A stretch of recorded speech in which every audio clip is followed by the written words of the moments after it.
మాటలు మనం ఆలకిస్తూ ఆయన వాక్యాన్ని మనం అంగీకరిద్దాం. పరిశుద్ధ గ్రంథం నుంచి దయచేసి మీ బైబిల్ గ్రంథం తెరవండి. పరిశుద్ధ గ్రంథం నుంచి ద్వితీయోపదేశ కాండము 4వ అధ్యాయము 31వ వాక్యం. ద్వితీయోపదేశ కాండము 4వ అధ్యాయం 31వ వాక్యం. నీ దేవుడైన యెహోవా కనికరము గల దేవుడు కనుక నిన్ను చేయవిడువడు, నిన్ను నాశనము చేయుడు. తాను నీ పితరులతో ప్రమాణం చేసిన నిబంధనలను మరిచిపోదు. దేవునికి మహిమ కలుగును గాక. చదవబడిన లేఖనం చాలా విలువైన మాటలు మనకు కనబడుతుంటాయి. ఈ ద్వితీయోపదేశ కాండంలో మోషే భక్తుడు జరిగిపోయిన దేవుడు మాట్లాడిన సంగతులన్నింటినీ కూడా మరలా జ్ఞాపకం చేస్తున్నాడు ఇశ్రాయేలు ప్రజలతో. ఇశ్రాయేలు ప్రజలతో మాట్లాడుతూ దేవుని యొక్క అద్భుతాల గురించి, దేవుని యొక్క ఆశ్చర్యకార్యాల గురించి చెప్తూ ఇక్కడ ద్వితీయోపదేశ కాండము 4వ అధ్యాయం 31వ వచనంలో రాయబడిన మాట మనం చూస్తే, నీ దేవుడైన యెహోవా కనికరము గల దేవుడు కనుక నిన్ను చేయి విడువడు. ఈ రోజున మనం సేవిస్తున్న ప్రభు, ఈ రోజున మనం ఆరాధిస్తున్న ప్రభు, ఈరోజు మనము దేవుని కొరకు దేవుని సన్నిధికి వెళ్ళాలి. దేవుని రోజున ఏం మాట్లాడతాడో ఆలోచించాలనే ఉద్దేశంతో వచ్చిన మనతో ప్రభు మాట్లాడుతున్నారు. ఏమంటే ఆయన కనికరము కలిగిన వారిని జ్ఞాపకం చేస్తున్నారు. నిజమే, మన జీవితాల్లో తప్పిపోయినప్పుడు, మన జీవితాల్లో కొన్ని సందర్భాల్లో వ్యతిరేకంగా మార్చబడినప్పుడు ఆయన ఏం చేస్తుంటారంటే కనికరపడుతూ ఉంటారు. నీ దేవుడైన యెహోవా కనికరము గల దేవుడు కాబట్టే నీ చెయ్యి విడువడు. అలా చెప్పబడుతున్న మాట, మనం సేవిస్తున్న ప్రభు కనికరము గల దేవుడు. ఆయన కనికరము చాలా విలువైనది, ఆయన కనికరము ఉన్నతమైనది, ఆయన కనికరము చాలా అద్భుతమైనది. ఏంటో భయభక్తులు గల వారి ఎడల తరతరములకు కృప చూపువాడవు అని బైబిల్ గ్రంథంలో రాయబడింది. నిజమే, ఆయనకు ఎవరైతే భయభక్తులు కలిగి ఉంటారో, ఆయన యందు ఎవరైతే ఆధారపడతారో, ఆయన కొరకు ఎవరైతే కనిపెడతారో వారందరి ఎడల కూడా ఆయన వాత్సల్యత కలిగిన వాడై ఉన్నాడు. అంతేకాదు లోబడిన వారి ప్రజల వైపు కూడా ఆయన చేతులు దినమంతా చాపబడి ఉన్నాయి. కాబట్టి మనం ఈ రోజున తెలుసుకోవాల్సిన విషయం ఏంటంటే, మనం సేవించే దేవుడు కనికరం కలిగిన దేవుడు. కొన్ని సందర్భాల్లో ఈ యొక్క హృదయం ఏమైపోతుందంటే బండబారిపోతుంది. ఈ హృదయం ఏమైపోతుందంటే కఠినమైపోతుంది. ఈ హృదయము కొన్ని సందర్భాల్లో అసలు మనం దేవుని పిల్లలు అనే సంగతే మర్పింపజేస్తుంది. అటువంటి సందర్భాల్లో మనం గుర్తు పెట్టుకోవాలి. ఎటువంటి పరిస్థితుల్లోనైనా ఒకటి గుర్తు పెట్టుకోవాలి, మన దేవుడు, మనము సేవించే దేవుడు కనికరము కలిగిన వాడు. కాబట్టి మనము కూడా అదే కనికరాన్ని కలిగి ఉండాలి. కాబట్టి అక్కడ అంటున్నారు, నీ దేవుడు, ఓ ఇశ్రాయేలు ప్రజలారా, మీరు ఆయన కొరకు ఏర్పాటు చేయబడిన జనాంగము, మీరు ఆయన పిల్లలు, మీరు ఆయన ప్రజలు. బైబిల్ గ్రంథంలో రాయబడింది కదా 100వ కీర్తన, మనమంట ఆయన ప్రజలము, ఆయన మేపు గొర్రెలము. అంటే అర్థం ఏంటి? ఆయన ప్రజలుగా ఉన్న మనము, ఆయన పిల్లలుగా మన ఎడల ఆయన అద్భుతమైన కనికరము కలిగిన వాడు. ఆనాడు మోషే భక్తుల ద్వారా మనగా జ్ఞాపకం చేయబడుతున్న మాటలు, ఓ ఇశ్రాయేలు ప్రజలారా, ఒకవేళ మీరు ఏమనుకున్నప్పటికీ కూడా మీరు ఆయన వైపు తిరిగితే ఆయన మీ ఎడల కనికరం చూపిస్తాడు. ఈ రోజున చాలా మంది అనుకుంటారు, ఒక వ్యక్తి చాలా భయంకరమైన స్థితిలో జీవిస్తున్నాడు. అతను అనుకుంటున్నాడు, ఏ దేవుడు కూడా నన్ను కనికరించడు, దేవుడు అసలు ఉన్నాడని నేను అనుకోను, ఒకవేళ ఉంటే నేను చేసిన పనులకు దేవుడు అనేవాడు నన్ను కనికరించడని అనే ఒక ధ్యాసలో ఉంటూ దేవునికి దూరంగా జీవిస్తా ఉన్నాడు. అతను దేవునికి దూరంగా వెళ్తున్నాడు, ఒక భయంకరమైన పనులు చేస్తున్నాడు.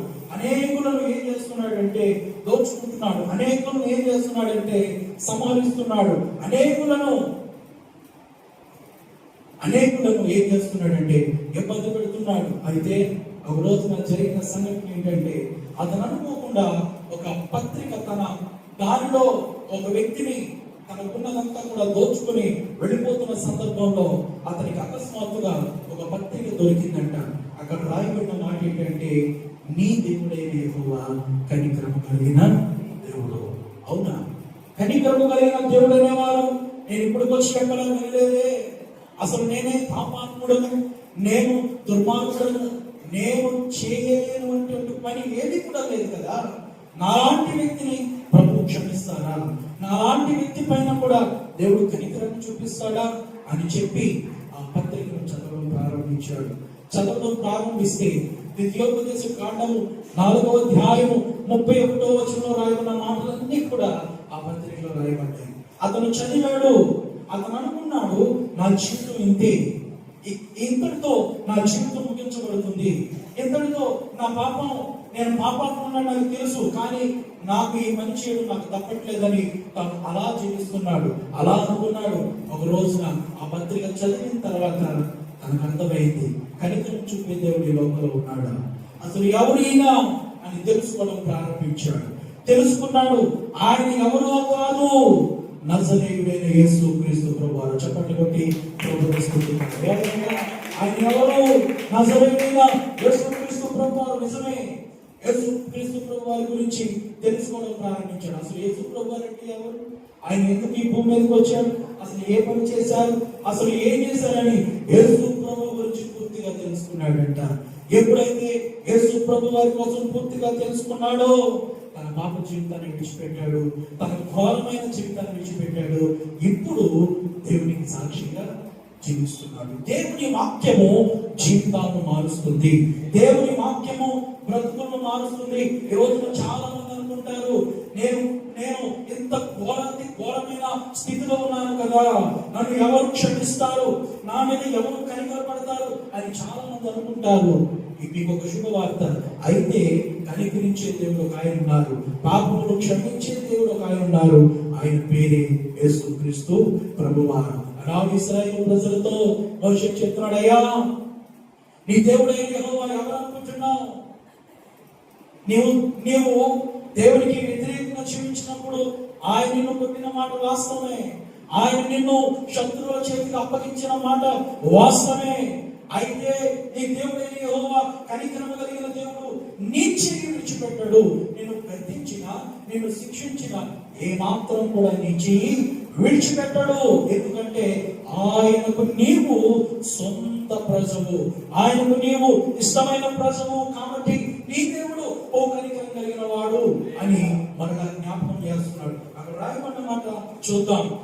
కనుక నీ చెయ్యి విడువు, నిన్ను చెయ్యి విడువడు, నిన్ను నాశనము చేయడు. ఈసారి చూడండి, ఏంటంట ఈ రోజు వాక్యం ఇచ్చిన దైవ జనాంగమా, ఒకటి ఆయన చేయి విడిచిపెట్టే దేవుడు కాదు, రెండోది నాశనం చేసే దేవుడు కాదు, నశించిపోయే వారిని రక్షించే దేవుడు ఆయన.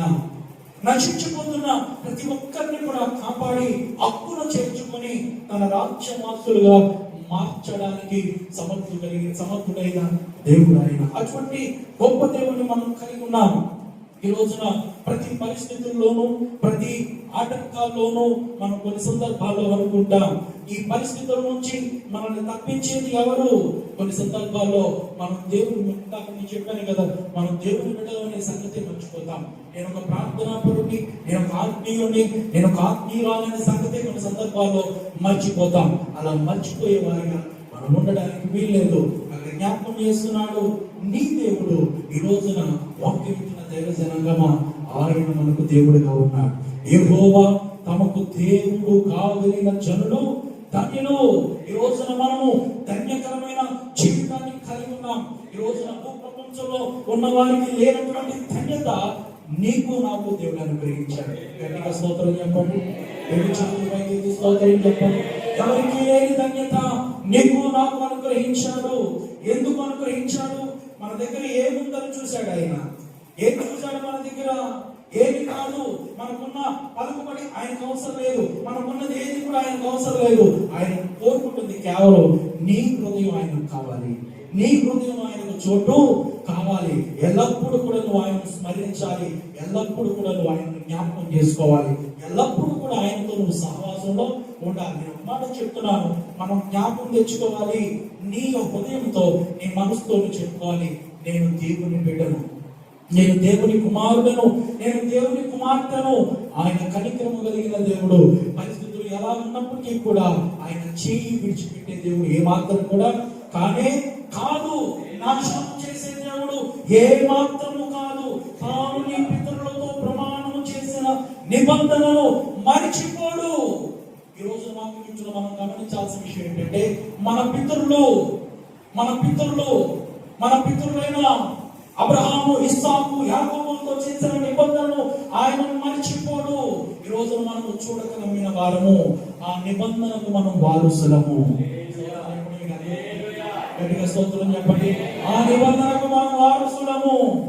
కొత్త నిబంధనలో ప్రసవమైన మనము, సంఘమైన మనము దేవుని వాక్యాన్ని ఏం చేయాలంట? శ్రద్ధగా మనం ఆలకించేవారిగా ఉండాలి. ఆయన కనికరపడే దేవుడు. ఒక రోజున జరిగిన సంఘటన మీకు చెప్తాను. యేసు ప్రభు జీవిస్తున్న దినాల్లో ఆయన వాక్యం బోధిస్తున్నారు. ప్రజలమై మర్చిపోయారు. యేసయ్య మాటలు చెప్తుంటే ప్రజలకు ఏం జ్ఞాపకం లేదంట, తినాలన్న ధ్యాస కూడా లేదు. అంత చక్కగా ప్రభు వారు బోధిస్తుంటే ప్రభు వారు వారి మీద కనికరపడ్డారు. మత్తయి సువార్త, మత్తయి రాసిన సువార్త 15వ అధ్యాయము, త్వరగా తెరవండి. మత్తయి రాసిన సువార్త 15వ అధ్యాయము 32వ వాక్యం. అంతటి యేసు తన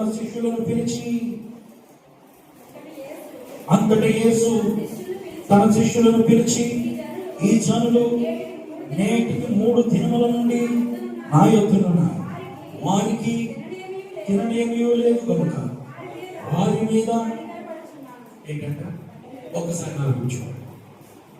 యేసయ్య శిష్యులు పిలిచాడు. 2:50 యేసయ్య శిష్యులు కూడా అక్కడే ఉన్నారు. మారు మాట మాట్లాడలేదు. ఒక రోజు అయిపోయింది, 2 రోజులు అయిపోయాయి, ఆఖరికి 3 రోజులు. అంతటి యేసు తన శిష్యులను పిలిచి ఈ జనులు నేటికి 3 దినములు అంటే 2 రోజులు గడిచిపోయాయి. ఒకసారి మనం ఆలోచిద్దాం. ఎంత కష్టం. ఒక 5-6 గంటలు కూర్చోవాలంటే ఎంతో ఇబ్బంది. అంటే ఇప్పుడున్న సిచ్యువేషన్ బట్టి అది మనం అర్థం చేసుకోవచ్చు. 2 రోజులు అయిపోయింది. వాళ్ళేమి మంచి కుర్చీల మీద కూర్చోలేదు, ఇలా టైల్స్ ఉన్న దాని మీద కూర్చోలేదు, రాళ్ళ మీద కూర్చున్నారు. ఎక్కడ చెప్పారు ఆయన కొండ ఎక్కి, ఆయనకు అలవాటు, ఆయన కొండ ఎక్కి బోధించడం, జనులందరూ రావడం. అయితే వారికి సౌకర్యం లేదు, ఎటువంటి సౌకర్యం లేని ఆ రోజుల్లో యేసయ్య మాట్లాడుతుంటే 2 రోజులు అయిపోయింది. 3వ రోజు వచ్చేసింది. యేసయ్య జ్ఞాపకం వచ్చింది. ఆయన శిష్యులు పిలుస్తున్నారు. ఆయన శిష్యులు పిలుస్తూ నేటికి ఈ జనులు 3 దినముల నుండి నా యొద్దనున్నారు, వారికి తినడానికి ఏమీ లేదు, తెచ్చుకోవడానికి కూడా అవకాశం లేదంట. వినండి ప్రియమైన వారులారా, వాక్యము శ్రద్ధగా వినే వారి మీద ఆయన కనికరపడతారు. గట్టిగా స్తోత్రం చెప్పండి. ఈరోజు మనకి ఏముండాలంట? శ్రద్ధగా కొన్ని విషయాల్లో మనం చాలా శ్రద్ధగా ఉంటాం, కొన్ని పనుల్లో మనం చాలా శ్రద్ధగా ఉంటాం. నేనంటాను, అంతకు మించిన శ్రద్ధ దేవుని సన్నిధిలో మనకు కలుగును గాక, దేవుని వాక్యములలో కలుగును గాక. శ్రద్ధ కలిగిన వారి ఎడల ఆయన ఏమాత్రం కూడా కనికరం చూపకుండా ఉండడు. 3 రోజులు, నేటికి 3 రోజులు అంటున్నారు ఆయన. వారికి తిననేమీ లేదు కనుక వారి మీద నేను కనికరపడుచున్నాను. వారి మీద కనికరపడుచున్నానని ఎవరికి చెప్తున్నారు? శిష్యులకు చెప్తున్నారు. అయితే వాళ్ళు వింటారు. అయితే వాళ్ళకి బలము కావాలి, శారీరకమైన బలము కావాలి. కనికరపడుతున్నారయ్యా, నేను వారి మీద కనికరపడుతున్నాను, తిననీకి లేనందున వారి మీద నేను కనికరపడుచున్నాను. వారు మార్గములో మూర్ఛపోదురేమో అని వారిని ఉపవాసముతో పంపివేయుటకు నాకు మనస్సు లేదు. దేంతో పంపుటకంట? వట్టి చేతులతో, ఖాళీ కడుపుతో, ఉపవాసంతో పంపడం నాకు ఇష్టం లేదు. ఈ రోజున వాక్యం వింటున్న దైవ జనగమా, ఈ రోజున వాక్యం వింటున్న ప్రియ దేవుని బిడ్డలారా, గుర్తు పెట్టుకోండి, దేవుని సన్నిధికి వచ్చిన నీకు, శ్రద్ధగా దేవుని వాక్యం ఆలకిస్తున్న నీకు, ఇక్కడ నుంచి వెళ్ళేటప్పుడు ఆయన నిన్ను నిండుగా ఆశీర్వదించును గాక. గట్టిగా చెప్పండి, ఒక్కసారి గట్టిగా చెప్పండి. హల్లెలూయా, హల్లెలూయా. ఈ రోజు మనం గుర్తు పెట్టుకోవాలి, కనికరము కలిగిన దేవుడు ఆయన. ఏ దేవుడు అంట? కనికరము. మత్తయి సువార్త 14వ అధ్యాయము, మత్తయి సువార్త 14వ అధ్యాయము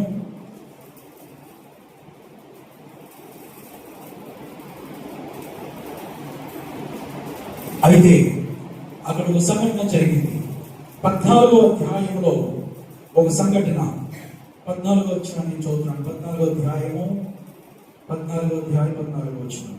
ఆ సమయంలో చతుర్థాధిపతి అయిన హేరోదు యేసును గూర్చి సమాచారం విని,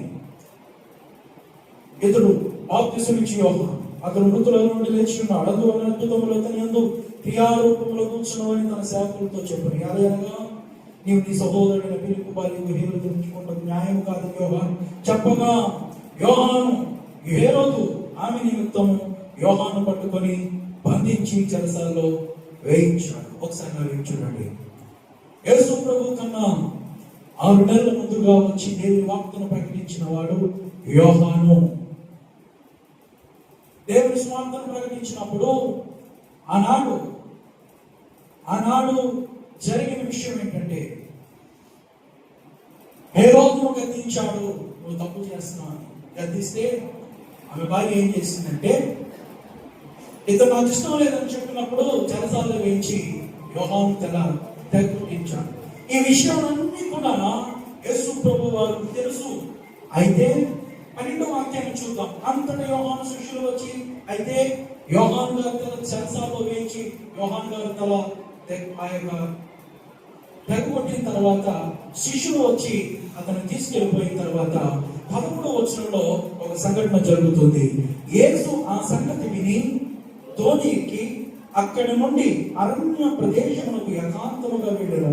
జన సమూహములు ఆ సంగతి విని పట్టణము నుండి కాలి నడకను ఆయన వెంట వెళ్ళి, యేసుక్రీస్తు ప్రభువారు, వినండి, యేసుక్రీస్తు ప్రభువారు తోని ఎక్కి ఎక్కడి నుంచి వెళ్తున్నారు? అరణ్య ప్రదేశముకు ఏకాంతముగా వెళ్ళెను. అక్కడికి వెళ్తున్నారని చెప్పి అనేక ప్రజలు, అనేక జన సమూహాలు ఆ సంగతి విని పట్టణం నుండి ఎక్కడికి వెళ్తున్నారు? అరణ్యంలోకి వెళ్తున్నారు. ఎక్కడికి వెళ్తున్నారండి? ప్రజలందరూ ఎక్కడున్నారు? పట్టణంలో ఉన్నారు. యేసుక్రీస్తు ప్రభువారు అరణ్య ప్రదేశంలోకి ఏకాంతంగా వెళ్తున్న సమయంలో అక్కడికి వెళ్ళారని గ్రహించి వీరందరూ కూడా కాలి నడకన ఎలాగైనా యేసయ్య దగ్గరకు వెళ్ళాలి, ఎలాగైనా యేసయ్యను చూడాలి, ఎలాగైనా యేసయ్య చెప్పే మాటలు ఆలకించాలి.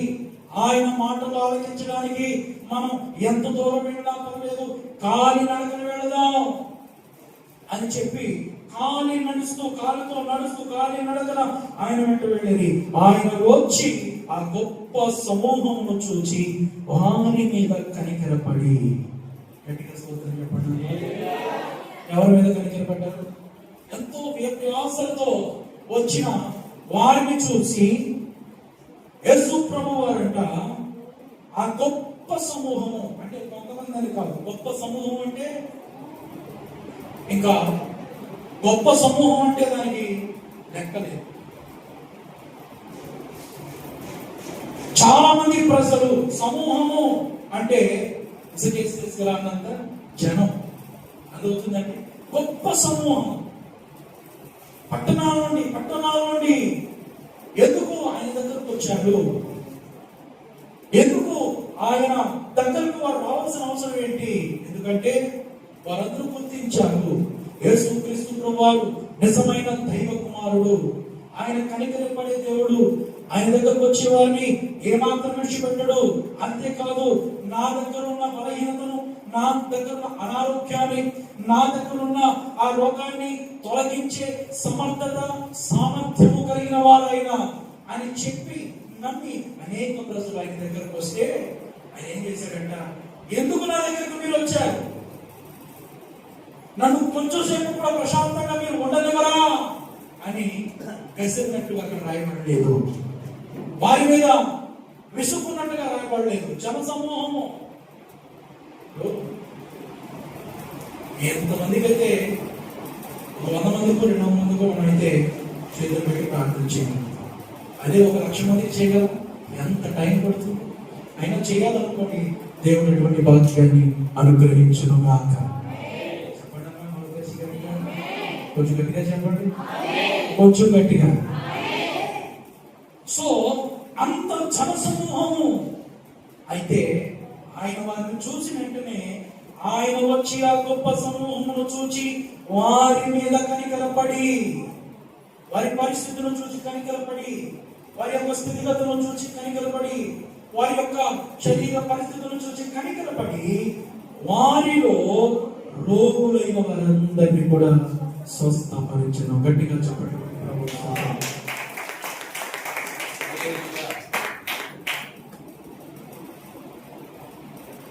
ఏంటంటే స్వస్థపరిచాడు. ఎందుకు వారు చాలా ప్రయత్నాలు చేసి ఉండొచ్చు. అయితే యేసయ్య దగ్గర ఏమన్నా వారు గ్రహించారంటే స్వస్థత ఉంది. ఆయన స్వస్థపరిచాడు. ఆయన వారి మీద కనికరపడి వారిలో రోగులైన వారందరినీ చూచి స్వస్థపరిచినట్లుగా బైబిల్ గ్రంథంలో రాయబడింది. ఈ రోజు వాక్యం ముందు ఆయనకి ఏమొచ్చిందంటే కనికరం. ఆయన దగ్గరకు వచ్చిన వారిని, ఆయన సన్నిధికి వచ్చిన వారిని, ఆయన కొరకు ఆరాటపడే వారిని, ఆయన కొరకు తపన పడేవారిని ఏమాత్రం కూడా విడిచిపెట్టే దేవుడు కానీ కాదు. ఈ రోజున ప్రజలు చాలా మంది అల్లాడిపోతున్నారు. చాలా మంది వేదన పడుతున్నారు. అయ్యో, మా పరిస్థితులను బాగు చేసేవారు ఎవరు? మా స్థితిగతులను బాగు చేసేవారు ఎవరు? మా యొక్క పరిస్థితులు గుండా మేము వెళుతున్నాం, మమ్మల్ని బాగు చేసేవారు ఎవరు? నేను చెప్తాను, అటువంటి శక్తి సామర్థ్యం కలిగిన వారు ఒకే ఒక దేవుడు. ఆయన పేరే నజరేయుడైన యేసుక్రీస్తు ప్రభువారు. చెప్పండి, నజరేయుడైన యేసుక్రీస్తు ప్రభువారు. నజరేయుడైన యేసుక్రీస్తు ప్రభువారు ఆయన మాత్రమే చేయగలరు. ఈ రోజున ఆయన సన్నిధికి వచ్చిన నీవు గుర్తించుకోవాల్సిన విషయం ఏంటంటే ఆయన నీ మీద కనికరం కలిగిన దేవుడు. ఆ దేవుడు నా మీద కనికరం కలిగిన దేవుడు, నా పైన వాత్సల్యత చూపిన దేవుడు. కాబట్టి నేను ఆయన కొరకు బ్రతకాలి, ఆయనకు సాక్షిగా జీవించాలి. అంతే తప్ప లోకంలో మనం పోవడానికి వీల్లేదు, లోకంతో మనం సాంగత్యం చేయడానికి వీల్లేదు, లోకానుసారంగా ఉన్న వారితో మనం జీవిస్తూ వారితో కలిసిపోకూడదు. నీకు అవసరమైతే వారికి ఏం చేయాలి చెప్పినా స్వార్థ చెప్పాలి. అవసరమైతే నువ్వు వారికి ఒక బైబిల్ కొనివ్వాలి. ఎవరు కొనివ్వాలి బైబిల్? దేవుని సన్నిధికి వచ్చేవాళ్ళు కాదు. దేవుని ఎరగక నశించిపోతున్న వారికి ఇదిగో తీసుకొని నేను బైబిల్ గిఫ్ట్ ఇస్తున్నాను. ఈ బైబిల్ గ్రంథంలో ఉన్న యేసయ్య నీకు ఎప్పుడైనా ఉపయోగపడతాడు. గట్టిగా స్తోత్రం చెప్పండి. హల్లెలూయా. అటువంటి సాక్ష్య జీవితాన్ని మనం బ్రతికే వారిగా ఉండాలి. అటువంటి గొప్ప అద్భుతమైన జీవితాన్ని యేసయ్య కొరకు మనం జీవించాలి. ఎందుకంటే ఆయన మన కొరకు మన మీద కనికరం పడుతున్నాడు. ఆయన కనికరం పడే దేవుడు. కొన్ని సందర్భాల్లో ప్రభువా నువ్వు నా చేయి విడిచిపెట్టేసావు. బైబిల్ ఏం చెప్తుంది? దేవుని గ్రంథం ఏం చెప్తుంది? ఆయన నీ చేయి విడవడు. ఎటువంటి పరిస్థితుల్లో కూడా, ఎటువంటి పరిస్థితుల్లో కూడా, ఎటువంటి శ్రమకరమైన పరిస్థితుల్లోనైనా సరే నీ చేయి విడిచిపెట్టే దేవుడు ఆయన ఏమాత్రం కానే కాదు. నిన్ను నాశనం చేసే దేవుడు కాదు. అయితే నీకు నీవుగా పాడైపోతే ఆయన ఏం చేయలేరు. అయితే నిన్ను ఏమాత్రం కూడా ఆయన నాశనం చేయరు. నువ్వు ఆశీర్వదించబడాలని కోరుకునే దేవుడు ఆయన, నీవు దీవించబడాలని కోరుకునే దేవుడు ఆయన, ఆయన సాక్షిగాను బ్రతకాలని కోరుకునే దేవుడు ఆయన, ఆయన కొరకు జీవించాలని కోరుకునే దేవుడు ఆయన, ఆయన కొరకు అనేకులను దేవుడి సన్నిధికి నడిపించే వారిగా ఉండాలని కోరుకునే దేవుడు ఆయన. కాబట్టి వాక్యం వింటున్న దైవ జనాంగమా, ఈ రోజు ఆయన మన మీద కనికరపడుతున్నాడు. మనము కూడా కనికరము కలిగిన హృదయాన్ని కలిగి ఉన్నామా? ఆ కనికరమైన స్వభావం మనలో ఉందనేది మనం గుర్తుపెట్టుకొని, ప్రభా ఇలాంటి కనికరం నాకు కావాలి, అటువంటి కనికరము కలిగిన స్వభావాన్ని నాకు అనుగ్రహించండి. ఒక రోజున ఒక వ్యక్తి లబోదిబో అని ఏడుస్తున్నాడు.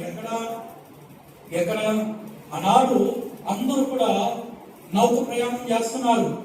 ఆ సముద్రం మీద నౌకా ప్రయాణం, నౌకలో ఆ యొక్క షిప్ మీద ప్రయాణం చేస్తున్నారు. ఆ యొక్క విహారయాత్రలకు వెళ్ళారంట. ఆ షిప్ మీద అందరూ వెళుతున్నారు. వారికున్న ఆలోచన ఒకటే, గమ్యస్థానానికి వెళ్ళాలి, గమ్యస్థానాల్లో ఉన్న అందాలను ఆస్వాదించాలి. దాటి వెళ్ళిన తరువాత ఆ యొక్క ప్రాంతంలో ఉన్న ఆ యొక్క అందమైన ప్రదేశాలను చూడాలి అని అనుకున్నాడు. ఇతను కూడా ప్రభువుని ఎరిగిన వాడే. అయితే అకస్మాత్తుగా ఏం జరిగిందో తెలుసా? ఆ షిప్ అకస్మాత్తుగా వెళ్ళిన మధ్య దారిలో పంతరైపోయింది. ఎందుకు పంతరైందో ఎవరికి అర్థం కావట్లేదు. కెప్టెన్, అయ్యో ఎందుకు ఇలా జరిగింది, మేము చాలా పకడ్బందీగా వెళ్ళామే, అందరి యొక్క సేఫ్టీని చూసుకున్నా. అయితే వెళ్ళిన మధ్యలోకి వెళ్ళిన తర్వాత ఏమైపోయిందంట, నేను చెప్పేది అర్థమవుతుందా? మధ్యలో పంతరైపోయింది. ఇంచుమించు అందులో 100 మంది ఉన్నారు. 100 మందిలో 90 మంది కూడా గలంత అయిపోయారు. ఆ యొక్క సేఫ్ జాకెట్స్ ఉన్నాయి. ఆయన ఆ యొక్క ఉధృతికి, ఆ యొక్క తుఫాను అలజడికి ఎక్కడ వాళ్ళు అక్కడ కొడుకు వెళ్ళిపోయారు. అయితే ఇతను ప్రభువును ఎరిగినవాడు. ఎలా ఎరిగినవాడు? ఆమె తల్లి గారు ఒక రోజున సువార్త ప్రకటించారట.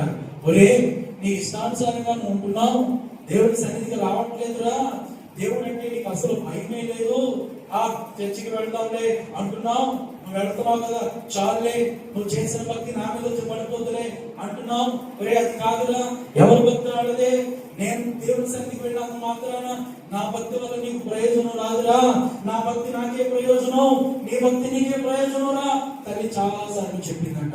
అయినా వినలేదు. దేవుడి సన్నిధి అంటే అలక్ష్యత. అయితే అతను తల్లి మాటలు గుర్తున్నాయి. అతను ఏం జరుగుతుందంటే ఆ చెక్క మీద వేలాడుతున్నాడు. నన్ను రక్షించండి అన్నాడు. చుట్టుపక్కల ఎవరు లేరు, నిర్మానుషమైన ప్రాంతం. వినండి ప్రియమైన వారు, ఇది నిజమైన సంఘటన. ఒక రోజున తల్లికి ఆ యొక్క కుమారుడు నేను బయటకు వెళ్తున్నాను అని కోపంగా ఆ కుమారుడు తల్లిని చెడమడ తిట్టేసి బయటకు వెళ్ళిపోయాడంట. ఆ తల్లి అందంట, రే నువ్వు నన్ను ఎంతగా తిరుగుతున్నావు, అయితే నీకు ఒక మాట చెప్తాను. ద్వితీయోపదేశ కాండం 4వ అధ్యాయం 31వ వాక్యంలో ఒకసారి చదువురాందంట. చదివితే ఏముంది అక్కడ అన్నాడట. చదవరా అందంట. చదివాడంట.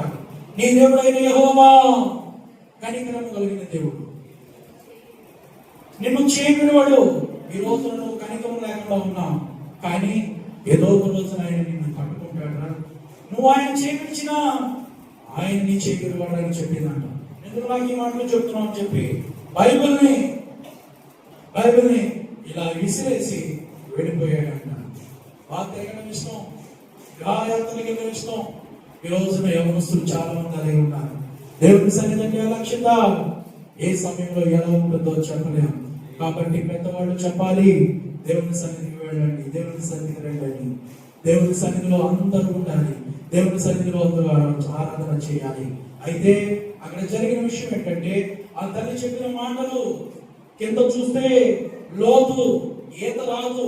ఆ యొక్క చెక్క పట్టుకొని ఆ యొక్క వాడి యొక్క శకలాలు పట్టుకొని ఏలాడుతున్నాడు. దేవుడా నన్ను కాపాడు, నన్ను కనికరించు, నా తల్లి చెప్పింది, నువ్వు కనికరం గల దేవుడు అంట, నువ్వు ప్రేమ కలిగిన దేవుడు అంట, నువ్వు అద్భుతమైన దేవుడు సాక్షిగా నేను బ్రతుకుతాను, నా జీవితాన్ని నీకు సమర్పిస్తానయ్యా, నన్ను రక్షించు, ఈ భయంకరమైన చావు బ్రతుకుల మధ్య నేనున్నాను, నన్ను కాపాడాలి అని ఎక్కడ ప్రార్థన చేస్తున్నాడంట? సముద్రం మధ్యలో ప్రార్థన చేస్తాడు. అయితే ప్రేమ వినండి, నాశనం చేసే దేవుడు కాదు. ఆ ప్రార్థన దేవుడు ఆలోచించాడు. వెంటనే అద్భుత రీతిగా ఇతనితో పాటు చుట్టుపక్కల ఉన్న ఒక అర్జునుడు, ఒక స్పీడ్ బోట్ వచ్చి ఆ వ్యక్తిని, అతనితో ఉన్న చుట్టుపక్కల ఉన్న ఆ 9 మందిని తీసుకెళ్లి సేఫ్ గా ఒడ్డుకు చేర్చారంట. ఒడ్డుకు చేర్చబడిన తర్వాత ఆ వ్యక్తి మొట్టమొదటిగా చేసిన సువార్త ఎవరికి చేశారంటే, మిగతా అతనితో పాటు ఉన్న ఆ 9 మందికి సువార్త చేశాడు. ఎక్కడ? ఒడ్డున్నారు. ఇదిగో నేను చావు బ్రతుకుల మధ్య మనమందరం కూడా ఉంటున్నప్పుడు నా తల్లి చెప్పిన మాటలు జ్ఞాపకం వచ్చి దేవునికి మొరపెట్టాను. ఆ దేవుడే మిమ్మల్ని నన్ను కాపాడాడు. కాబట్టి ఆయన ఎవరో కాదు, నజరేయుడైన యేసుక్రీస్తు ప్రభు వారు. ఈ రోజున మీరు బ్రతికి పంట కట్టారు అంటే ఆయన దయ మాత్రమే, ఆయన కృప మాత్రమే. యేసు ప్రభువును మీరు అంగీకరించండి అని చెప్పి ఆ ఒడ్డునే స్వార్థ ప్రకటించాడంట. గట్టిగా చెప్పండి కొడదామా? గట్టిగా చెప్పండి. హల్లెలూయా. దేవుని సన్నిధిని అలక్ష్యం చేయడానికి వీల్లేదు. దేవుని సన్నిధి విలువైనది, దేవుని సన్నిధి అమూల్యమైనది. అందుకోసమే ఈరోజు వాక్యం ఇచ్చిన దైవ జనాంగమా, ఆయన కనికరపడే దేవుడు. 3 రోజులు, నేటికి 3 రోజులు అయిపోయింది. ఈ రోజున శ్రద్ధగా మనం వాక్యాన్ని వింటే, శ్రద్ధగా మనం వాక్యం విన్నప్పుడు ఏం జరుగుతుందంటే, ఆ వాక్యం మనలో ఫలిస్తుంది, ఆ వాక్యం మనలో కార్యసిద్ధి కలుగజేస్తుంది, ఆ వాక్యం మనలో ధైర్యాన్ని పుట్టిస్తుంది. ఆ వాక్యం ఏం చేస్తుందంటే ప్రతి పరిస్థితి మీద మనందరికీ విజయం కలుగజేస్తుంది, విజయాన్ని కలుగజేయుగాక. రోజు శ్రద్ధగా వినడం అలవాటు చేసుకుంటే ఆయన నీ మీద, నా మీద, మనందరి మీద కనికరపడే దేవుడు. నేటికి 3 దినాలు అయిపోయింది. ఆయన వారిని ఆకలితో పంపివేయడం ఇష్టం లేదు. ఈ రోజు దేవుని సన్నిధికి వస్తున్న ప్రతి ఒక్కరు కూడా ఆత్మీయులుగా మార్చబడి దేవుని వాక్యాన్ని శ్రద్ధగా ఆలకించినప్పుడు ఆయన ఒక్కరోజు ఏంటి, ప్రతిరోజు కూడా మన మీద కనికర పడతాడు. ఆయన మన మీద కనికరాన్ని చూపించుగాక. ఇది మొదలుకొని ఆయన సంపూర్ణ కనికరము మన మీద ఉండునుగాక. కాబట్టి ఈ రోజున దేవుని సన్నిధిని అలక్ష్యం చేయకుండా, దేవుని సన్నిధిని శ్రద్ధ కలిగి శ్రద్ధాభక్తులతో మనం ఎప్పుడైతే ఉంటామో, శ్రద్ధాభక్తులు ఏంటంట? శ్రద్ధాభక్తులు కుటుంబం అంతా కలిసి దేవుని సన్నిధిలో ఉండాలి. కుటుంబం అంతా కలిసి దేవుని ఆరాధించాలి, దేవుని మహిమపరచాలి. ఎందుకంటే ఆయన కనికరం మన మీద ఉన్నది. ఆయన మనం చేయి విడిచిపెట్టే దేవుడు కాదు, మనం ఏ మాత్రం కూడా విడిచిపెట్టే దేవుడు కాదు. కాబట్టి అటువంటి గొప్ప దేవుని మనం కలిగి ఉన్నాం. ఇది మొదలు గుర్తు పెట్టుకోవాలి. ప్రభువా, నువ్వు కనికరం కలిగిన దేవుడు అయ్యా, నీ కనికరం నాకు చూపించు, నేను కూడా ఆ రీతిగా ఉండాలి. నీ వాక్యాన్ని శ్రద్ధగా ఆలోచించే ఆ వాక్యాన్ని, అటువంటి హృదయాన్ని, అటువంటి మనస్సాక్షిని నాకు ఈ ప్రభువా, అనేకులు నిన్ను గురించి చెప్పే ఆ యొక్క మనస్సును నాకు దయచేయండి. నీకు సాక్షిగా బ్రతికే జీవితాన్ని నాకు అనుగ్రహించండి. మనందరం కలిసి ప్రార్థన చేద్దాం. దేవుడు తన పరిశుద్ధ వాక్యాన్ని మన వెనుకట్లో ఫలింపజేయుగాక. గట్టిగా మేము చెప్పండి, గట్టిగా మేము చెప్దాం. ఆమేన్. మోకరించండి, ప్రార్థన చేసుకుందాం. ప్రేమ కలిగిన ప్రభువా, మీకు వందనాలు, స్తోత్రాలు తెలియజేస్తున్నాం. మీరు కనికరం కలిగిన దేవుడు అని తండ్రి. అవును తండ్రి, ఆనాడు మోషే ద్వారా అయా ఇశ్రాయేలు ప్రజలతో మీరు మాట్లాడుతున్నారు. ఓ ఇశ్రాయేలు ప్రజలారా, మీ దేవుడు యెహోవా కనికరం కలిగిన దేవుడు. ఆయన మీ చేయువాడు, మిమ్మల్ని నాశనం చేయడు, మీ పితరులతో చేసిన నిబంధన ఆయన మర్చిపోడు అని సెలవిచ్చిన దేవానికి వందనాలు తండ్రి. అయ్యా, నీ నిబంధనకు మేము వారసులు కావడానికి సహాయం చేయండి. అయ్యా, నీ కృపతో నింపండి ప్రభువా, నీ కనికరం మాపై చూపించండి నాయన. అయ్యా, నీకు స్తోత్రములు తండ్రి నాయన. ఈ రోజు వాక్యమైన ప్రతి ఒక్కరు కూడా జ్ఞాపకం చేసుకోండి ప్రభువా. నీ అందు శ్రద్ధామయ భక్తులు కలిగి జీవించే జీవితాన్ని వారికి అనుగ్రహించండి ప్రభు. నీకు వందనాలు, స్తోత్రాలు తెలియజేస్తున్నాను. కృపగల తండ్రి, నీకు వందనాలు. దయగల రాజ్యానికి స్తోత్రాలు. అద్భుతమైన దేవా, నీకు వందనాలు, స్తోత్రాలు. చేయబెట్టే దేవుడు కాదు తండ్రి. ఎల్లవేళలా మాకు తోడుండే దేవుడు తండ్రి. అయ్యా ప్రతి పరిస్థితుల్లో మాకు విజయాన్ని దయచేయండి ప్రభా. ప్రతి ఆటంకంలో మాకు విజయాన్ని దయచేయండి ప్రభా. అన్ని విషయాల్లో విజయాన్ని దయచేయండి ప్రభా. అయ్యా ప్రతికూల పరిస్థితుల మీద విజయాన్ని మీరు దయచేయమని అడుగుతున్నాను తండ్రి. అయ్యా నీకు స్తోత్రాలు తెలియజేస్తాం. కృపగల రాజా నీకు స్తోత్రములు తండ్రి. అయ్యా ఏ ఒక్కరైనా కనికరించే కనికరము కలిగిన దేవుడు తండ్రి. ఎంతటి వారినైనా క్షమించగలిగిన దేవుడు ప్రభా. ఎటువంటి పరిస్థితులను వారినైనా మీరు నాయన క్షమించగలిగిన దేవుడు తండ్రి. నీకు వందనాలు స్తోత్రములు తండ్రి. రోజు వాక్యం పిల్లలందరినీ కూడా జ్ఞాపకము చేసుకోండి ప్రభు. నీ పిల్లలందరి మీద మీ కనికరము చూపించండి ప్రభు. నీ కనికరము చూపించండి నాయన. నీ కనికరమును చూపించండి ప్రభా. నీ కనికరమును చూపించండి. నీకు వందనాలు స్తోత్రాలు తండ్రి. అయ్యా నీకు వందనాలు తండ్రి. కృపగల రాజ్యానికి స్తోత్రాలు తండ్రి. మహిమగల రాజ్యానికి వందనాలు తండ్రి. ఆ చేయి విడిచిపెట్టే దేవుడు కాదు ప్రభు. నడిపించే దేవుడు తండ్రి. ఇది మొదలుకొని ఇంకొన మా చేయి పట్టుకొని మీరు నడిపించండి నాయన. నడిపించండి ప్రభా. నడిపించండి నాయన.